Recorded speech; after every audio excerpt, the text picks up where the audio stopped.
আসসালামু আলাইকুম viewers, welcome to three sister kitchen USA. এভাবে করে ডিম আলু রান্না করলে খুবই খেতে টেস্ট হয়। করে ডিম আলু রান্না করলে মাছ মাংস কোনো কিছুরই দরকার হয় না, অনায়াসে এক প্লেট ভাত খেয়ে নেওয়া যায়। আজকে আমার রেসিপি ডিম দিয়ে আলুর ঝোল। প্রথমত আলুগুলো ছিলে পিস করে কেটে নেব। আমি আলুগুলো এভাবে করে পিস করে কেটে নিয়েছি। এখন আমি ডিমটা ভেজে নেব। আর আমি ডিমগুলো এভাবে করে ভেজে নিয়েছি। আলুটা রান্না করার জন্য আমি চুলাতে একটা পাতিল বসিয়ে দিয়েছি। চুলাটা অন করে দিচ্ছি পরিমাণ মতো তেল, দিয়ে দিচ্ছি পেঁয়াজ কুচি। এখানে আমি 2টা পেঁয়াজ কুচি ইউজ করেছি। পেঁয়াজটা আমি লাল লাল করে ভেজে নিচ্ছি। আমি ভেজে নিয়েছি। এখন আমি দিয়ে দিচ্ছি মশলা। হাফ চামচ জিরা গুঁড়ি দিচ্ছি, 1 চামচ হলুদের গুঁড়ো করে দিচ্ছি, 1 চামচ মরিচের গুঁড়ো দিচ্ছি, পরিমাণ মতো লবণ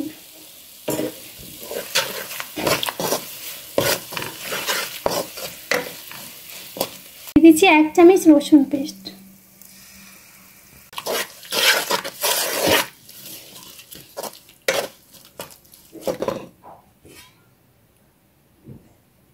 মশলাটা আমি 2 মিনিটের মতো ভেজে নেব। 2 মিনিট পরে অল্প পরিমাণে পানি দিয়ে দিচ্ছি।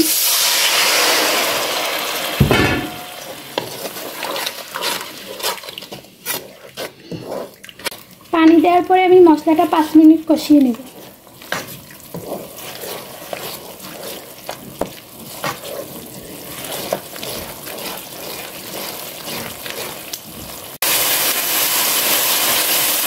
পাঁচ মিনিট কষিয়ে নেওয়ার পরে অ্যাড করে দিচ্ছি আলু।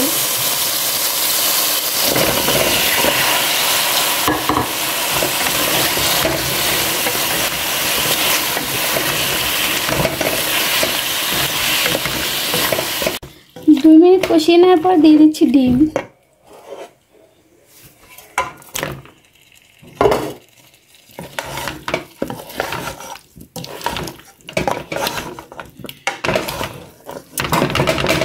ডিম আলুটা আমি 4-5 মিনিটের মতো কষিয়ে নেব।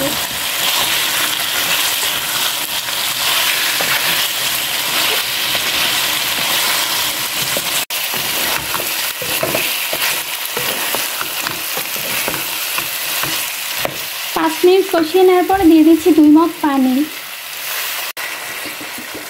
ঝোলের পানিটা দেওয়ার পরে আমি ওয়েট করব বলক আসা পর্যন্ত।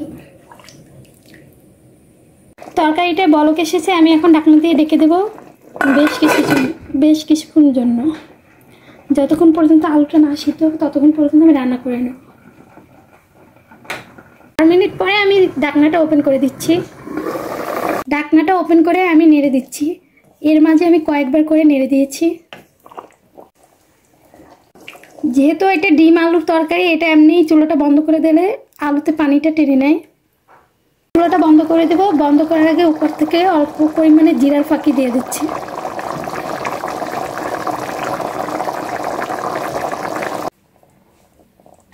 এখন আমি চুলাটা বন্ধ করে দিচ্ছি। ভাজা জিরার গুঁড়া, তার জন্য আর চুলাটা জাল করতে হবে না। আমি চুলাটা বন্ধ করে এখন পরিবেশন করে নিচ্ছি। ডিম আলুর তরকারিটা পরিবেশন করে নিয়েছি। তা আপনাদের কীরকম লাগছে অবশ্যই লাইক কমেন্ট সাবস্ক্রাইব করে জানাবেন। আর আমার চ্যানেলে নতুন হয়ে থাকলে অবশ্যই সাবস্ক্রাইব করবেন আর আমার চ্যানেলটা বেশি করে শেয়ার করে দেবেন। আজকের মতো এই পর্যন্ত। সবাই ভালো থাকবেন, সুস্থ থাকবেন। আসসালামু আলাইকুম।